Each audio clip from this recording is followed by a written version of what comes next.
Oke, sekarang kita akan membahas tentang detailed information. Nah, Miss, apa sih detailed information itu?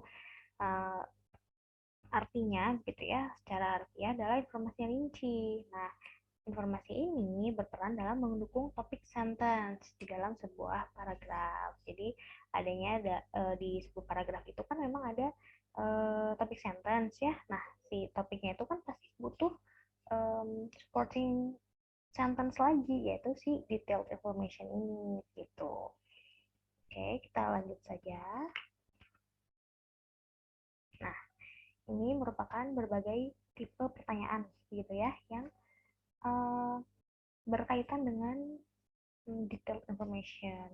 Yang pertama ada it is stated in the passage that yang artinya disebutkan dalam wacana bahwa gitu ya. Lalu yang kedua di sini ada according to the passage, uh, maksudnya adalah menurut si passage-nya begitu ya, menurut si wacananya titik-titik-titik. Nah, itu nanti kalian yang uh, mencoba untuk menjawabnya begitu ya, mencoba untuk menentukan emang ada apa sih di wacana ini begitu ya, setelah kita melihat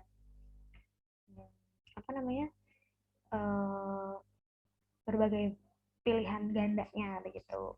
Oke, kita lanjut lagi ya ke selanjutnya. All of the following are true except. Nah, ini Miss pengen menekankan ke kalian agar jangan terkecoh ya. Ada kata-kata kecuali di sini. Ada kata-kata kecuali berarti kebalikannya dari true gitu, which is false. Nah, kalian jangan apa terburu-buru gitu ya mengerjakan soalnya. Memang harus dipahami dulu. Kalian harus mengerti dulu soalnya mencari apa, meminta apa, kita harus menentukan apa, begitu ya. Baik, selanjutnya adalah which of the following are true. Nah, ini nggak ada kecuali, berarti memang yang dicari adalah pernyataan yang benar, begitu ya. Oke, selanjutnya which one of the following are least likely. Oke. Ini juga kalian juga jangan panik, jangan terkecoh juga begitu ya. Harus benar-benar dipahami gitu. Selanjutnya, which one of the following are not mentioned? Oke, ada kata not mentioned, artinya adalah tidak disebutkan gitu. Oke, dari pertanyaan-pertanyaan ini, Miss akan menjelaskan beberapa apa yang disebut istilah ya, beberapa istilah yang mungkin ada di dalam pertanyaan seperti yang tadi ada true, ada not mention gitu. Nah, Miss, true itu apa? Nah, kalau misalnya kalian melihat kata true di situ berarti maksudnya si soal itu adalah mencari pernyataan yang dapat ditemukan dalam teks gitu, mencari pertanyaan atau statement yang ada di dalam teks gitu ya. Jadi kalian tinggal take a look at the text, melihat teksnya lagi, mencari bagian mana lalu kalian baca dan kalian jawab gitu. Nah, what about false? Nah, false itu seperti artinya salah begitu ya. Berarti mencari atau merupakan pernyataan yang mengalami perubahan makna begitu ya, pergeseran makna. Jadi itu maknanya diubah gitu. Pokoknya yang salah deh gitu ya. Lalu yang ketiga adalah not mentioned atau not included. Nah, not mentioned itu kan tidak disebutkan. Not included itu sama aja sih tidak termasuk gitu ya, tidak ada berarti di dalam teksnya. Berarti si pertanyaan itu mencari pernyataan yang tidak dapat ditemukan di dalam teks. Nah, kita gitu ya ketika apa namanya mencoba untuk menjawab soalnya, berarti ketika ada soal yang seperti ini kita tidak boleh menyimpulkan sendiri begitu, kita tidak bisa gitu ya menyimpulkan sendiri karena dari teksnya juga tidak menyediakan itu, nggak ada ya. Oke, sampai sini sekarang kita beralih ke soal. Baik, nah ini ada soal. Seperti biasa ya, kita baca dulu soalnya untuk agar tidak membuang-buang waktu gitu ya. Di soalnya itu minta apa.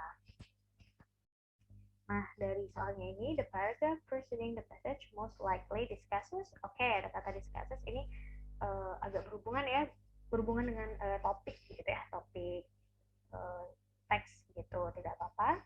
Kita tetap baca soalnya. Dari sentence pertama, from the first sentence, as well as getting more sleep, those who go to bed early and wake up early will probably also have a better quality of sleep. Nah, sebenarnya ya, kalau misalnya kalian apa namanya gitu ya, dari first sentence, we can include that ini ngomongin sleep, ya, karena udah ada kata sleep, tuh ada lagi ternyata kata sleep, jadi terulang, jadi bisa dijadikan sebagai keyword gitu. Oke, lanjut lagi ya. The reason for this is that it means your sleep or wake cycle will be closer to the rising and setting of the sun. This will then mean that your internal pacemaker or your natural body clock is closer to the external date givers. I don't know, it is not English. Kayaknya ini bukan bahasa Inggris, mungkin bahasa Jerman mungkin ya. Atau the external cues that indicate what time it is. Oke, jadi dari awal ini menceritakan tentang bukan dari awal ya, maksudnya dari paragraf atau kalimat kedua ini dan sampai sini itu menceritakan tentang natural body clock gitu. Jadi ketika manusia itu punya kebiasaan tidur jam berapa, bangun jam berapa, itu juga mereka akan mengulang pola yang sama begitu. Oke, next, when the sun is out, our body detects this and produce less melatonin, so that your sleep will not be as deep, katanya seperti itu. In short then, the most restorative sleep is that which happens when it is darkest, which is usually from around 10 to 11 p.m. through 5 to 6 p.m. Oke.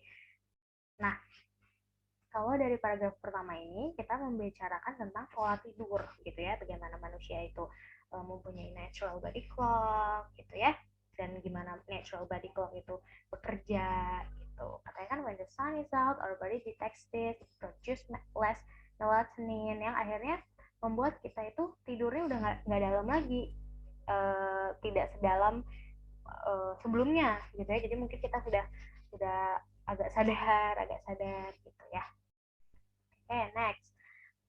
Furthermore, if you often wake up late, you are constantly rushing in the morning, then you will be getting your day off to about the worst start possible. Oke, di sini kayaknya teks ini menceritakan tentang akibat gitu ya dari kebiasaan kita yang suka bangun telat, misalnya seperti itu. Katanya kan constantly rushing in the morning gitu, akan terburu-buru gitu, di pagi harinya tuh akan terburu-buru begitu ya. Jadi menciptakan worst about the worst start possible. Jadi ketika kita bangun tidurnya telat, buru-buru, dan akhirnya getting worse mungkin ya, seperti itu. This also means you are unlikely to get a proper breakfast and probably going to forget something. Nah, jadi bisa aja kita tuh nggak sarapan. Tidak sarapan itu akhirnya membuat kita suka melupakan atau sering melupakan sesuatu ya, which is definitely means you are going to feel very stressed out and panic. Nah, karena suka lupa, mungkin lupa kunci motor mungkin ya, mau pergi kemana gitu, atau lupa pakai helm gitu, itu tuh jadi stres, jadinya menyebabkan kita jadi stres. Nah, ini disebabkan oleh tadi itu bangun tidur yang terlambat gitu. Oke. Nah, dari paragraf kedua ini menyebutkan akibat dari kita apabila kita bangunnya terlambat gitu. Sekarang kita next ya ke paragraf selanjutnya. On the other hand, imagine being able to get up 1 or 2 hours before you need to leave katanya. Oke, jadi di akhir ini katanya dari first sentence ini bilang coba deh bayangin kalau misalnya kita tuh bisa kita bangun 1 atau 2 jam lebih dini atau lebih awal dari seharusnya kita berangkat. Misal kita berangkat jam 7 gitu ya, jam 7 pagi. Coba bayangin kalau kita tuh bangunnya jam 5, itu kan kayak lebih prepared, kayak lebih enak gitu mungkin ya. That way you could make yourself a great breakfast, take a long hot shower, do some stretching or meditation, and maybe watch the news while you iron. Nah, itu menyebutkan keuntungan-keuntungan apabila kita get up earlier gitu ya, katanya kan 1 or 2 hours. Jadi apabila kita get up earlier, kita will get the benefit of it gitu. Kayak misalnya breakfast, kita bisa breakfast, take a long hot shower gitu ya, and do some stretching, meditation. Bahkan kita juga bisa nonton berita katanya sembari ironing tuh nyetrika gitu ya.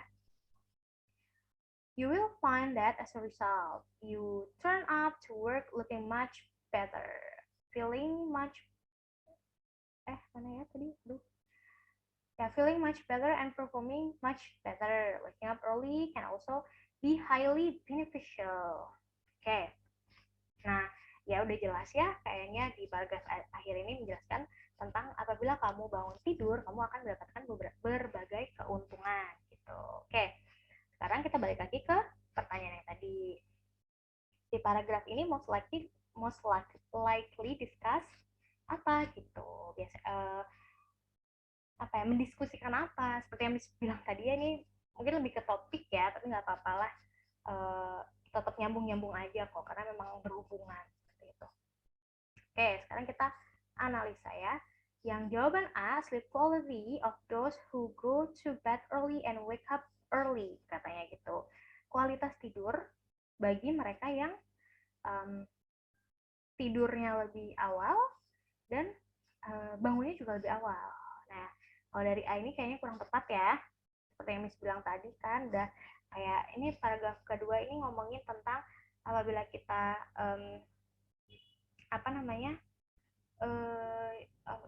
wake up late. Nah, apabila kita sering bangunnya telat, kita bakal dapat berbagai ketidaknyamanan gitu. Terus yang selanjutnya yang paragraf terakhir adalah menceritakan bagaimana kalau kita bangunnya tuh lebih awal gitu kan, akan dapat berbagai benefit gitu ya. Benefit itu keuntungan ya, akan dapat berbagai keuntungan.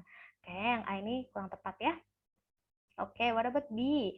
The importance of going to bed early and waking up early, karena itu gitu. Oke, kita simpan dulu ya, karena memang bisa gitu. Kalau dilihat-lihat lagi, memang jawaban B ini bisa masuk ya. Tapi nggak apa-apa, kita simpan dulu aja. Sekarang kita lihat yang C, one advantage of going to bed early and waking up early. Nah, only one? Kan enggak ya? Going bed early itu nggak cuman satu keuntungan aja kan, tapi kan ini disebutkan kita bisa breakfast, bisa take a long hot shower, kita bisa stretching, working out gitu ya, bisa meditasi juga bisa. Jadi nggak cuma satu. Sekarang yang D, the reason of going to bed early and waking up early. Kalau buat reason kayaknya kurang tepat, walaupun sebenarnya bisa disambungin, tapi kayaknya kalau dibandingkan dengan jawaban B, itu akan lebih tepat jawaban yang B, karena memang meng-highlight keuntungan-keuntungan gitu. Jadi bisa dibungkus menjadi sebuah poin penting nih. Penting loh kita tuh buat going to bed early sama waking up early gitu. Sekarang kita bandingkan dengan yang E nih. How to increase quality of sleep. Oke, how to increase ini dari awal aja kayaknya udah nggak ada ya.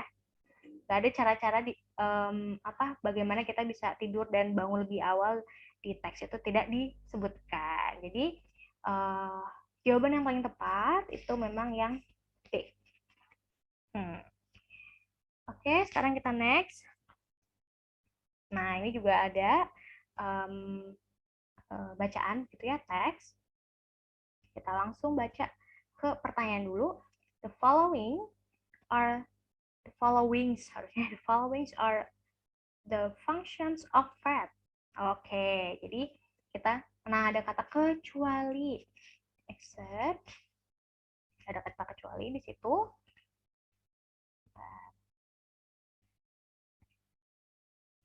Berarti kita mencari yang bukan function dong, ya kan?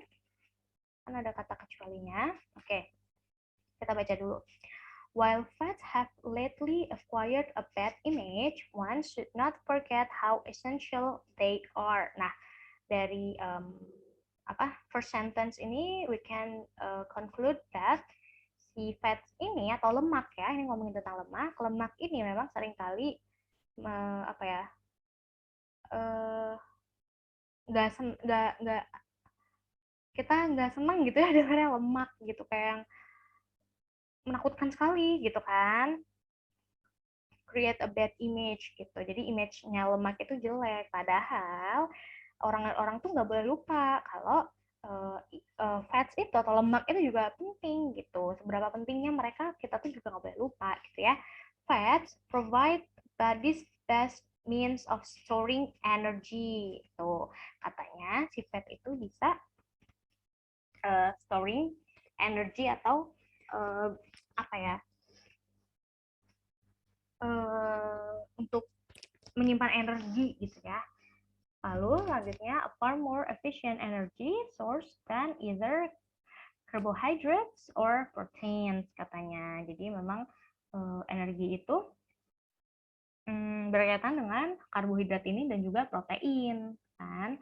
They act as insulation against cold or cushioning for the internal organs and as lubricants. Okay.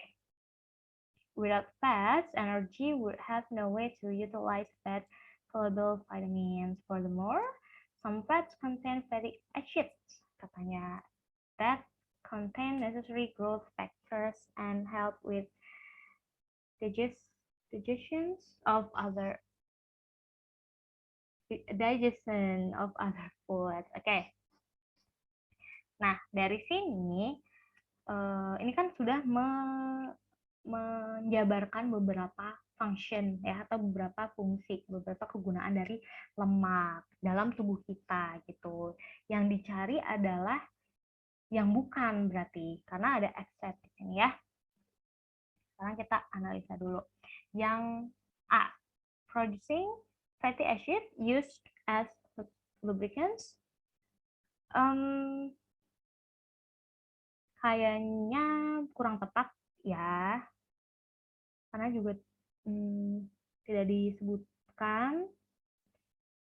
Ini ada kata lubricants di sini, fatty acid di sini. Oke, saya kurang tepat ya. Sekarang yang B, enabling utilization of fat-soluble vitamins. Oke, memang ada sih di sini, cuman kurang tepat ya. Kan ini yang dicari tuh except. Lalu selanjutnya, reducing the possibility of catching a cold, katanya. Ada nggak? Mari kita lihat lagi. Katanya kan mengurangi kemungkinan, gitu ya, possibility of catching a cold. The act as against cold. Nah, berarti ada, berarti bukan ya, karena ada itu. Helping people with digestion of food, katanya. Helping people with digestion, mana tadi ya digestion itu?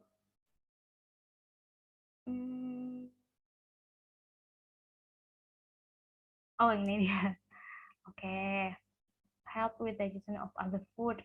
Betul. Dan yang terakhir adalah increasing people's energy. Oke. Increasing people's energy. Menaikkan atau meningkatkan energi manusia gitu, atau energi orang-orang. Kalau energi kan di sini katanya cuman fat provide the body's best means of storing aja ya. Jadi cuman mengumpulkan gitu, energi tidak meningkatkan gitu. Jadi sepertinya jawaban yang benarnya adalah E. Nah, betul. Oke. Nah, sekarang kita lanjut lagi ya ke nomor selanjutnya. Ke nomor 3. Oke. Ini tetap ada bacaan begitu. Kita langsung saja melihat pertanyaannya. Which of the following is probably not a Hawaiian word? Oke, not. Perlu digarisbawahi, benar-benar kalian harus harus teliti gitu ya, karena tidak semua bentuk pertanyaan itu not-nya itu di besar di kapital semua gitu ya. Ada yang dia ya udah ngalir aja gitu. Itu yang kadang membuat kita jadi terkecoh gitu ya. Oke, kita baca dulu. The Hawaiian language is a melodious language in which all words are derived from an alphabet of only 12 letters. The 5 vowels, nih, jadi A, E, I, O, U, and the 7 consonants H, K, L, M, N, P, and W. Oke, jadi ini menceritakan atau menjabarkan tentang bahasa Hawaii gitu ya, Hawaiian language yang ternyata cuma punya 12 huruf yang terdiri dari 5 huruf vokal ya, vowels, dan 7 huruf konsonan, cuman H, K, L, M, N, P, T, dan W. Each syllable in the language ends in a vowel and 2 consonants never appear together. Oke. Setiap suku kata gitu ya di bahasa ini berakhir dengan vowel. Jadi berakhir dengan a, i, u, e, o ya. Dan konsonansnya itu tidak pernah muncul bersamaan gitu. Jadi nggak ada setelah huruf K adalah huruf L, setelah huruf N adalah huruf W, misalnya itu nggak ada ya. Oke. This musical sounding language can be heard regularly by visitors to the islands, katanya. Most Hawaiians speak English, but it is quiet may be greeted with the expression aloha and may be referred to as a malihini because he is a newcomer to the island. This visitor may attend an outside luau where everyone eats too much and be invited afterwards to dance the hula. Oke.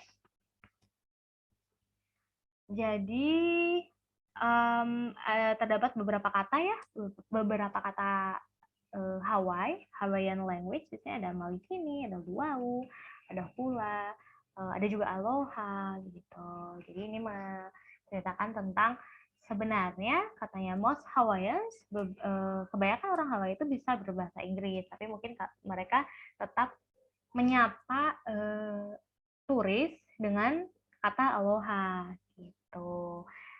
Yang si turis ini may be referred as a malihini because he is a newcomer to the island. Nah, ternyata yang pendatang baru di pulau tersebut disebutnya malihini. This visitor may attend an outside luau, katanya. Luau where everyone eats too much. Oke, jadi luau itu adalah tempat mungkin ya, may attend an outside luau yang dimana orang-orang tuh makan banyak, makan besar maksudnya ya. Setelah itu mereka diundang untuk atau diajak untuk menari hula begitu. Oke, kita langsung saja menuju pertanyaannya. Which of the following is probably not a Hawaiian word? Oke, jadi rumusnya tadi ini ya. Mana ya? Ini dia. Dari sini ini adalah rumus untuk menjawab pertanyaan nomor 3 ya. Jadi setiap suku kata itu berakhiran dengan huruf a, i, u, e, o dan tidak ada dua konsonan yang appear together. Sekarang kita analisa lagi jawaban yang A, malaho. Oke, memang vowelnya ada ya. Ya, jadi ini yang ditanya itu not ya. Jadi yang salah gitu.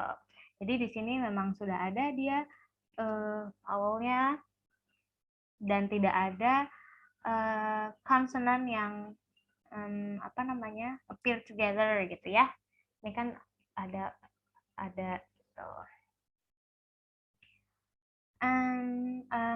B, mahi-mahi. Oke, mahi-mahi. Bisa.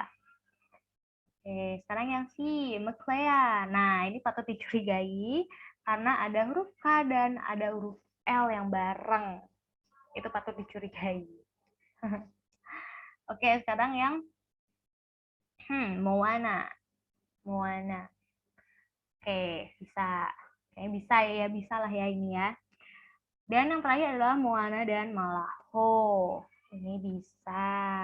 Kalau menurut rumus ini bisa ya. Jadi kayaknya jawaban yang benarnya adalah C gitu. Yang bukan kata-kata Hawaii gitu ya, bukan termasuk kata dalam bahasa Hawaii, Nuclea, karena ada K, ada L yang dia appear together.